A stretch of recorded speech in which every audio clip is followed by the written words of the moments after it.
नमस्कार। बीकेसी गुरु क्लासेस में आपका स्वागत है। आज हम पढ़ेंगे सुपर 85 गणित कक्षा 10वीं से अध्याय 4 द्विघात समीकरण। तो देखिए, सबसे पहले है जांच कीजिए कि x धन 1 पूरे का वर्ग बराबर 2 गुणा x ऋण 3 एक द्विघात समीकरण है। तो ले लेते हैं, हमें इसे जांच करना है। तो x धन 1 पूरे का वर्ग बराबर 2 कोष्टक में x ऋण 3 ये हमें ज्ञात है।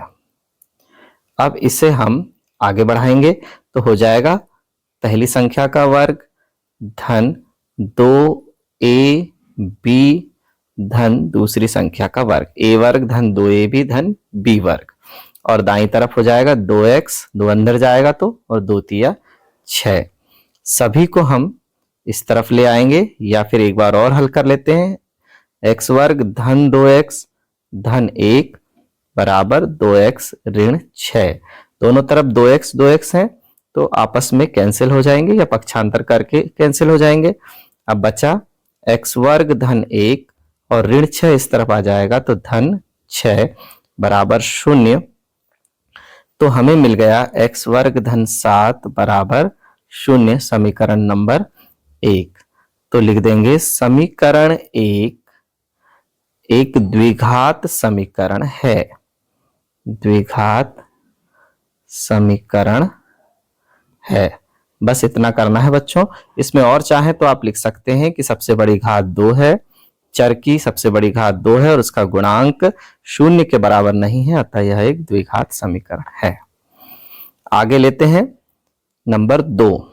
द्विघात समीकरण का विविक्त कर ज्ञात करना है हमें।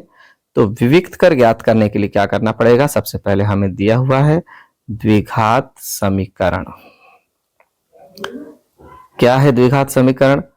3x वर्ग ऋण 6x धन 3 बराबर 0। अब इसका विविक्त कर ज्ञात करने के लिए उपरोक्त समीकरण की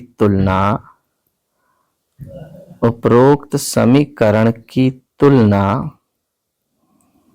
व्यापक द्विघात समीकरण से करने पर, व्यापक द्विघात समीकरण से करने पर, व्यापक द्विघात समीकरण से करेंगे तो क्या होगा? a बराबर 3 प्राप्त हो जाएगा, b बराबर ऋण 6 और c बराबर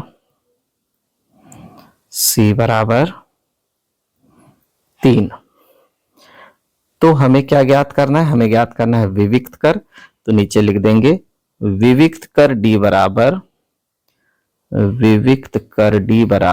b वर्ग ऋण 4ac। तो क्या हो जाएगा? b की वैल्यू है -6 और वर्ग है ऋण 4, a का मान है 3 और c का मान भी है 3। तो हो जाएगा ऋण 6 गुणा ऋण 6 करेंगे तो धन 36 हो जाएगा, फिर 4 तिया 12 और 12 तिया 36 ऋण 36 हो जाएगा। तो विविक्त कर क्या हो जाएगा? 0 हो जाएगा। विविक्त कर का मान हो जाएगा 0। तो इसके आगे हम चाहें तो मूलों की प्रकृति भी लिख सकते हैं। यहां लिख दें अतः द्विघात समीकरण के मूल वास्तविक एवं समान होंगे, क्योंकि विविक्त कर d की वैल्यू क्या है? 0 है। तो द्विघात समीकरण के मूल वास्तविक एवं समान होंगे। अब आगे लेते हैं बच्चों तीसरे नंबर का सवाल। निम्न द्विघात समीकरण के लिए k का वह मान ज्ञात कीजिए जिसके लिए उसके 2 बराबर मूल हों। तो हल, हमारे पास द्विघात समीकरण दिया हुआ है, सबसे पहले हम उसे लिख लें kx into x minus 2 plus 6 is equal to 0। तो इसको हल कर देंगे तो क्या हो जाएगा? kx square minus 2kx plus 6 is equal to 0। अब हमें क्या करना है? तो बराबर मूल होना चाहिए। तो पहले लिख देते हैं उपरोक्त समीकरण की तुलना, ये लाइन हमें लिखना ही है कि तुलना व्यापक द्विघात समीकरण से करने पर, व्यापक द्विघात समीकरण से करने पर कर देंगे तो क्या हो जाएगा, ए हमें प्राप्त हो जाएगा एक्स वर्ग का गुणांक कितना है के, बी हमें प्राप्त हो जाएगा -2k और सी हमें प्राप्त हो जाएगा 6। तो शर्त क्या है,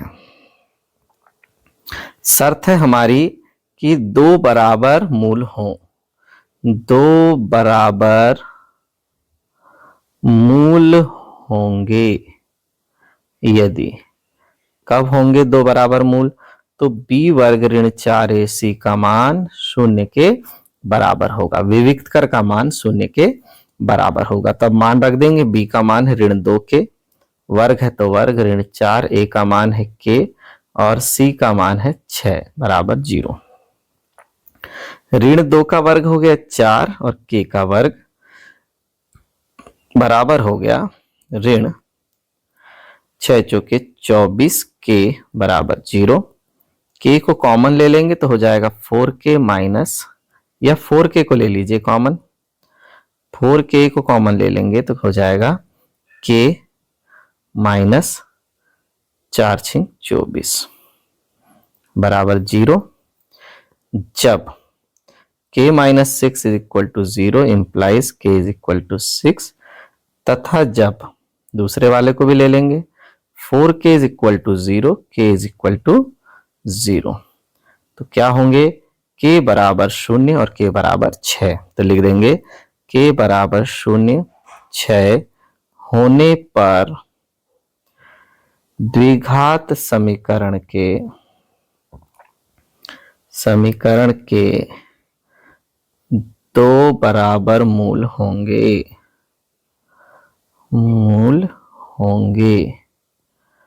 तो इस तरह से बच्चों हमें यहां पर इस सवाल को करना है।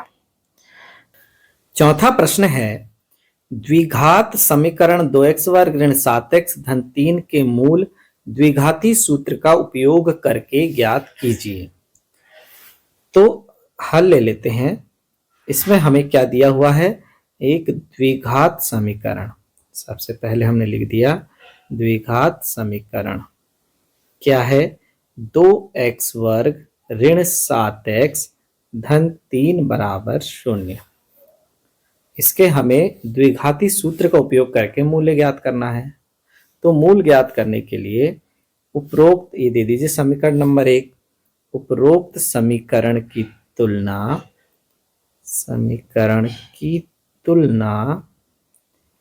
व्यापक द्विघात समीकरण से करने पर, व्यापक द्विघात समीकरण से तुलना कर देंगे तो हमें क्या प्राप्त हो जाएगा, a बराबर प्राप्त हो जाएगा 2, b बराबर प्राप्त हो जाएगा ऋण 7 और c बराबर प्राप्त होगा 3। तो द्विघाती सूत्र क्या है, द्विघाती सूत्र x बराबर ऋण b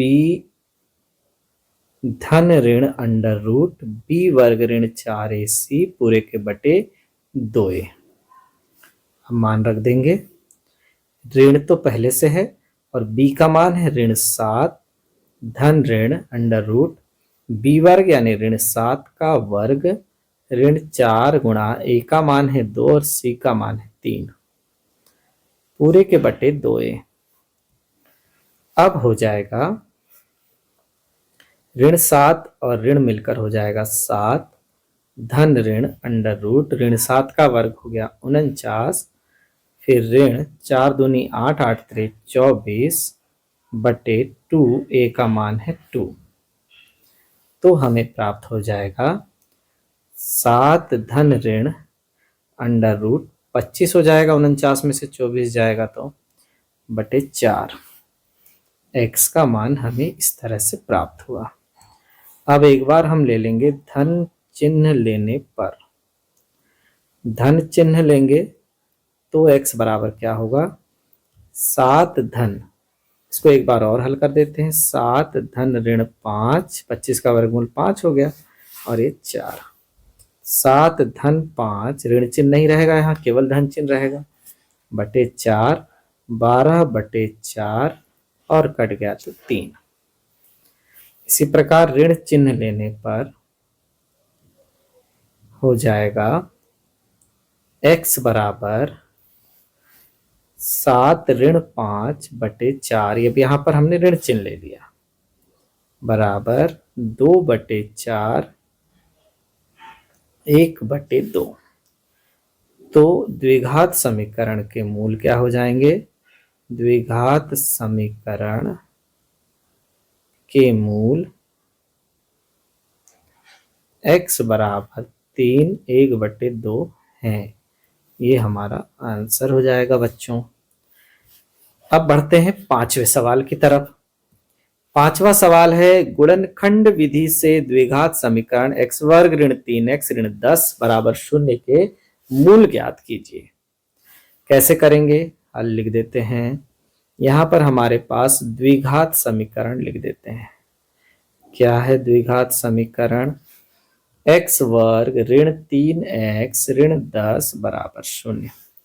मध्य पद को ऐसे दो भागों में तोड़ना है जिनका गुणनफल अंतिम पद के बराबर हो।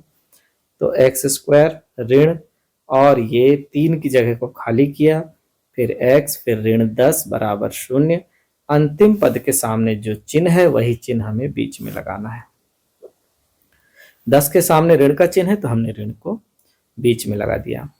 अब हम 10 को ऐसे दो भागों में तोड़ेंगे जिसका अंतर, देखिए यह ऋण चिन्ह आ गया ना, अंतर 3 हो तो 5 ऋण 2, 5 दूनी 10 भी हो जाएगा, 5 ऋण 2 हो जाएगा। तो x वर्ग ऋण 5 और ये अंदर x आया तो ऋण 5x, फिर ऋण अंदर गया तो धन 2x ऋण 10 बराबर 0।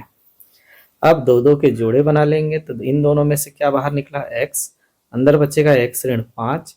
इन दोनों में से क्या बाहर निकला? 2, अंदर बचेगा x ऋण 5, पूरे के बराबर 0। अब x ऋण 5 दोनों में से बाहर निकल जाएगा, अंदर बचेगा x 2 बराबर 0। फिर लिखेंगे जब x ऋण 5 बराबर 0, पहले वाले को 0 कर देंगे, implies x is equal to 5, तथा जब दूसरे वाले को 0 कर देंगे, x plus 2 is equal to 0, x is equal to -2। तो क्या हो जाएगा हमारे पास? द्विघात समीकरण के मूल, द्विघात आंसर हो गया द्विघात समीकरण के मूल x बराबर 5 ऋण 2 हैं।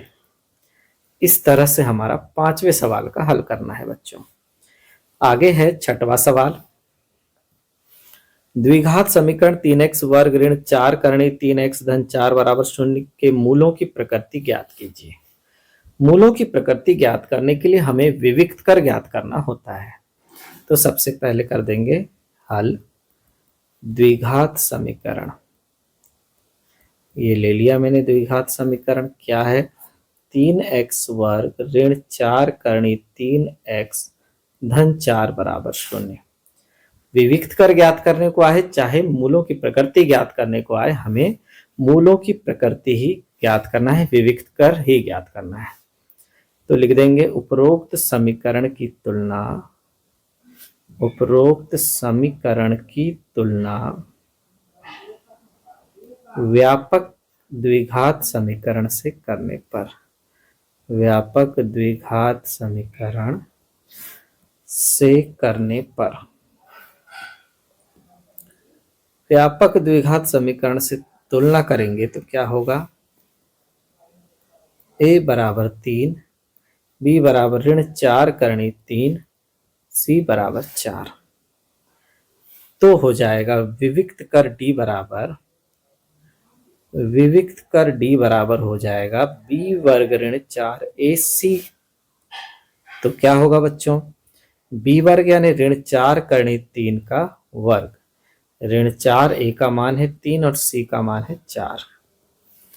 अब देखिए यहाँ पर 4 का वर्ग करेंगे तो ऋण का वर्ग धन हो जाएगा, 4 का वर्ग करेंगे तो 16 हो जाएगा, करणी 3 का वर्ग करेंगे तो 3 हो जाएगा। ऋण 4 तिया 12, 12 चौके 48 हो जाएगा। 48 में से 48 जाएगा तो 0 आ गया। तो विविक्त कर का मान 0 आया, यानी d is equal to 0। d का मान 0 के बराबर आने का मतलब है द्विघात समीकरण के दोनों मूल वास्तविक एवं समान होंगे। वास्तविक भी होंगे और समान भी होंगे। तो ठीक है बच्चों, ये द्विघात समीकरण चैप्टर हमारा यहीं समाप्त होता है। धन्यवाद।